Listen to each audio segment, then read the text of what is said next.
Assalamualaikum warahmatullahi wabarakatuh. Sahabat sehat Mas Batu, apa kabarnya hari ini? Salam kenal, saya Gianti Ika Prihatini dari Puskesmas Bandar 1. Kali ini kita ketemu di podcast Mas Batu, podcast perdana dari Puskesmas Bandar 1. Dukung kami untuk memberikan informasi kesehatan. Jangan lupa like, komen, dan share. Nah, untuk podcast kita kali ini, saya tidak sendiri, saya kedatangan dua narasumber kita yang luar biasa. Yang pertama adalah Dr. Yulianingsih. Beliau adalah dokter Puskesmas Bandar 1. Beliau juga selaku Ketua Tim Mutu Puskesmas Bandar 1, penanggung jawab P2P, pencegahan dan pemberantasan penyakit, serta penanggung jawab KBPP dan IFA. Beliau juga dokter konsultan USG di Puskesmas Bandar 1.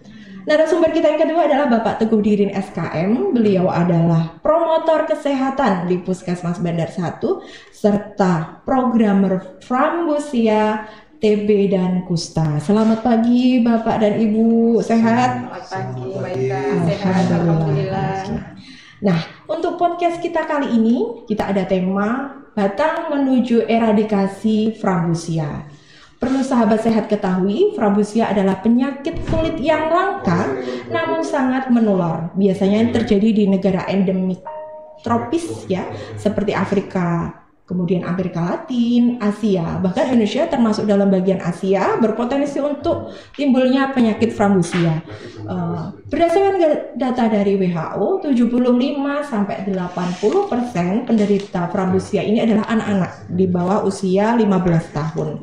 Nah, sebenarnya apa sih penyakit Frambusia ini serta bagaimana pencegahannya? Monggo kepada narasumber kita yang pertama, Dr. Yulianingsih.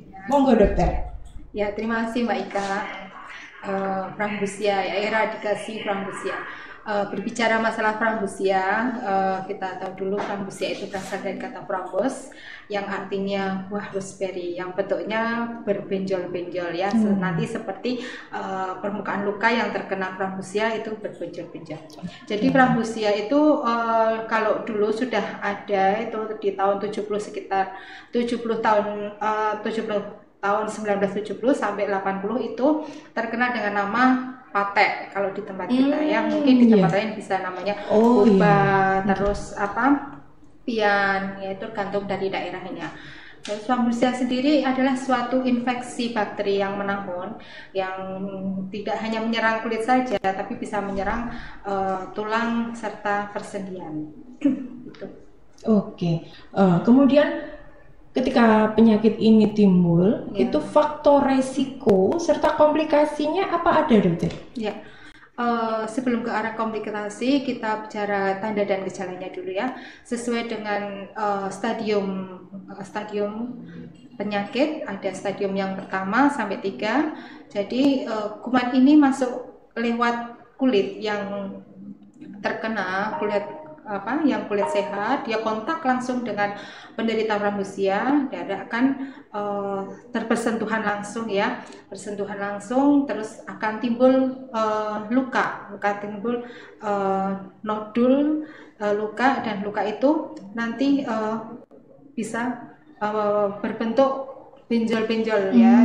Dari kalau stadium 1 itu hanya satu lukanya saja yang terkena kulit yang terkena kuman masuknya itu bisa di tangan, di kaki ataupun di muka. Nah, selain dari itu juga ada pembesaran kelenjar getah bening di sekitar daerah yang terkena. Kalau misalnya di kaki biasanya kelenjar getah beningnya di daerah selangkangan ya, pembesarannya. Kalau orang kita biasanya menyebutnya lenjeri gitu ya, kelenjar ya. Itu. Kalau di tangan biasanya di daerah ketiak itu, terus bisa mengeluarkan bau cairan yang bisa mengundang bau yang khas untuk lalat datang. Itu stadium 1 itu bisa berlangsung selama 9-90 hari atau kurang lebih 3 minggu ya. Kalau dari stadium 1 ini tidak di-cut atau tidak di-stop dengan pengobatan, dia akan masuk ke stadium 2. walaupun luka ini sebenarnya bisa kering sendiri, nggak taunya sudah sembuh, padahal kumannya masih aktif di dalam tubuh. Lalu kalau masuk stadium 2, stadium 2 ini luka akan menyebar ke seluruh tubuh, tidak hanya tempat masuknya luka kuman saja, dia akan menyebar ke seluruh tubuh. Lalu selain itu masuk ke jaringan tulang maupun persendian, bisa berlangsung selama 2 tahun. Kemudian bisa juga lukanya ini seperti stadium 1, dia bisa mengering sendiri, kemudian tahunya sudah sembuh, padahal belum. Ya. Kalau dari stadium 1 tidak ada penanganan, tidak diobati, lalu masuk ke stadium 2, lalu dari stadium 2 tidak juga diobati, masuk ke stadium 3. Nah, stadium 3 ini nanti dia akan bisa masuk ke tulang persendian, ya. Tulang dan persendian bisa menyebabkan kecacatan yang menetap, tidak bisa kembali lagi ke semula. Kalau sudah cacat seperti ini, ya tidak bisa sembuh seperti semula. Makanya kita harus dari awal mungkin kita ketemukan harus langsung segera diobati. Berarti kalau sudah di stadium 3 terjadi kecacatan permanen, itu sudah tidak bisa kembali seperti semula. Tidak bisa. Itu tanda dan gejalanya, dokter. Untuk faktor risiko, faktor risiko biasanya hubungannya dengan perilaku hidup bersih dan sehat yang kurang, ya. Terus pakaian baju yang dipakai bersama-sama, jadi satu baju dipakai beberapa orang. Terus anaknya atau orangnya jarang mandi, jarang berganti pakaian, juga sarana air bersih yang kurang. Intinya hubungannya dengan keadaan higien yang buruk, yang buruk, ya. Itu untuk faktor risiko. Nah, ketika ditemukan atau terdiagnosa frambosia, kemudian tidak diobati atau pengobatannya tidak tuntas, itu akan timbul komplikasi. Komplikasi seperti apa itu, dokter? Ya, tadi itu kecacatan yang permanen. Kecacatan yang menetap, tidak bisa kembali lagi. Adanya perubahan bentuk dari tulang, ada yang berbentuknya berbenjol-benjol atau bentuknya seperti pertumbuhan jaringan parut, atau mungkin kelainan bentuk, itu karena cacat yang timbul karena tidak diobati itu. Berarti ketika seseorang ada tanda gejala, itu harus sesegera mungkin untuk melakukan pengecekan dan pengobatan. Nah, untuk pengobatannya sendiri, dokter, itu seperti apa untuk frambosia? Pengobatannya, jadi kita kembali lagi, kalau kita curiga ke arah gejala, ini kan beda dengan luka biasa, ya. Jadi kalau luka frambosia itu dia khasnya mengundang lalat untuk datang. Jadi kalau ada luka tidak sembuh-sembuh, terus dikerubungi lalat, terus dia sudah lama lukanya itu, kita periksa ke puskesmas untuk pemeriksaan laboratorium RDT. Jadi kalau RDT itu positif, nanti kita lanjut ke pemeriksaan RPR. Kalau RPR itu positif, langsung kita berikan pengobatan. Pengobatannya gampang sebetulnya, cuma hanya sekali minum obat aja. 1 kali minum saja. Azitromisin, nanti sesuai dengan berat badan dan usia. Berarti 1 kali minum dosis itu bisa sangat membantu untuk pengobatan frambosia. Nah, tadi sudah dijelaskan, disampaikan sama Dokter Yulia terkait dengan faktor risiko serta penyebab. Salah satunya adalah perilaku hidup bersih dan sehat yang masih sangat rendah atau masih sangat kurang. Nah, sebenarnya perilaku hidup bersih dan sehat itu seperti apa? Monggo untuk narasumber kita yang kedua, Bapak Teguh. Ya, terima kasih Mbak Eka. Jadi tadi sudah dijelaskan panjang lebar mengenai frambosia oleh dokter narasumber kita yang luar biasa, Bu Dr. Yulia. Terima kasih Bu Yulia.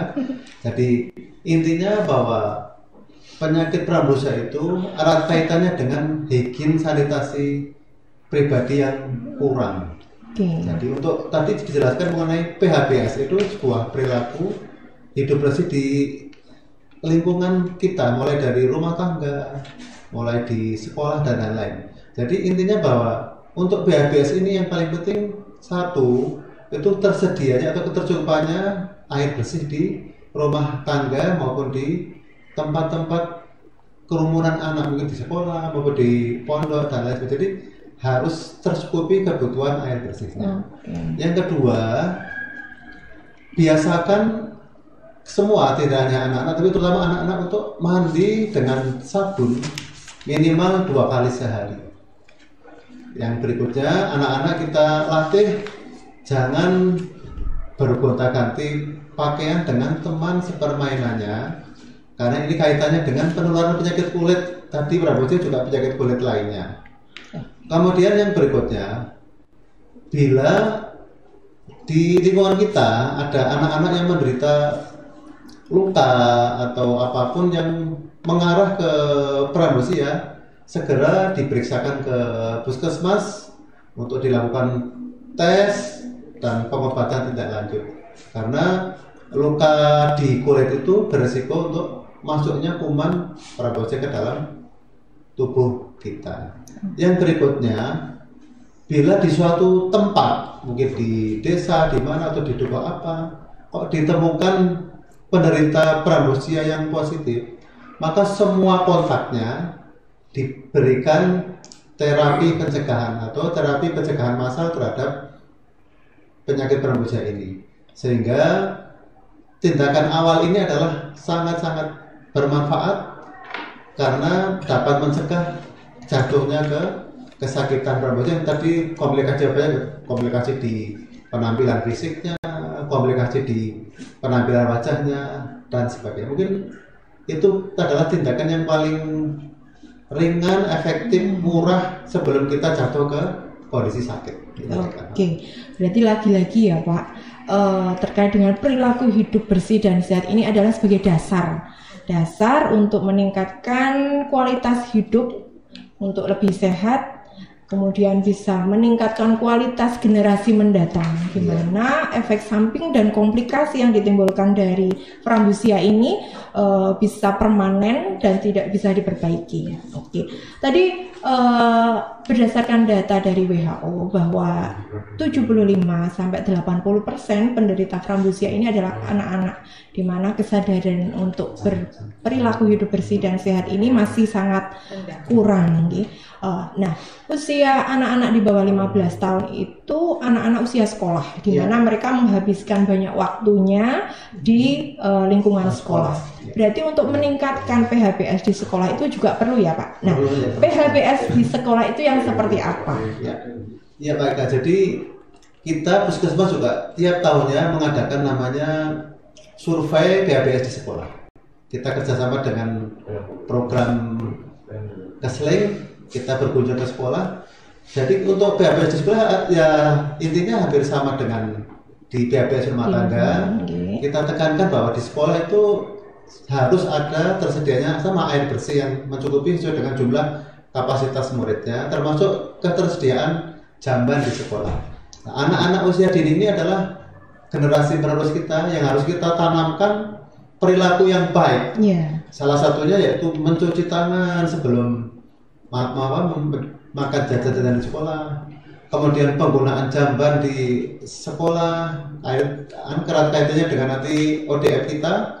Kemudian anak-anak juga kita biasakan tidak merokok, memakai alas kaki, kukunya tidak boleh panjang. Itu adalah perilaku dasar bagi mereka untuk menuju kesehatannya, sehingga semakin dia sehat, dia bisa mengikuti pelajaran dengan baik. Ketika pelajarannya terserap dengan baik, dia menjadi generasi yang penuh yang cerdas, pinter, bertakwa, dan sangat-sangat mendukung pembangunan terutama pendidikan di Indonesia pada khususnya. Oke, berarti optimalisasi peran serta sekolah, terutama ada kegiatan UKS ya Pak, diharapkan bisa secara mandiri melakukan pencegahan penyakit di lingkungan sekolah.